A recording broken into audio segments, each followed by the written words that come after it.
Okay, saya nak share dekat korang siapa yang tengah survey untuk beli fully loaded. Saya tak nak korang tersalah beli.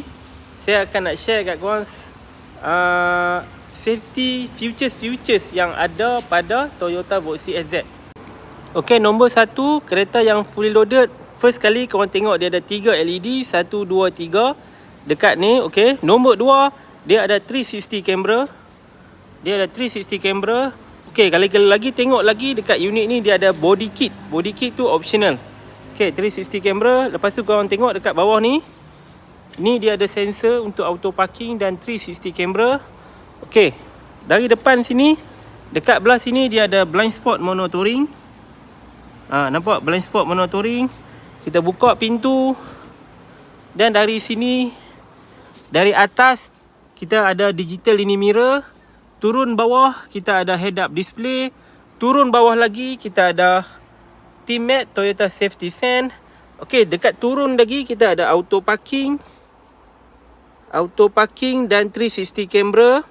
Okey, unit ni dia ada heater steering, nampak heater steering dan ventilation seat ni, ventilation seat.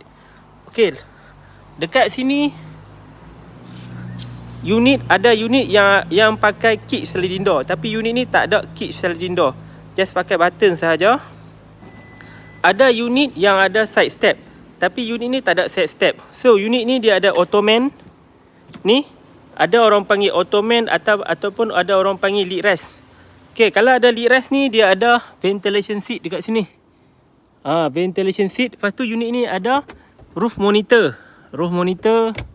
Okey, lagi belakang ni tutup. Dekat belakang ni kita bagi lagi power boot. Tekan.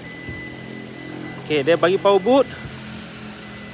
Apa lagi safe? Apa lagi yang ada pada ni? Okey, itu sahaja. Siapa yang nak bandingkan harga ataupun nak survey harga dengan saya, stok yang available yang ada pada saya, korang boleh komen dekat bawah.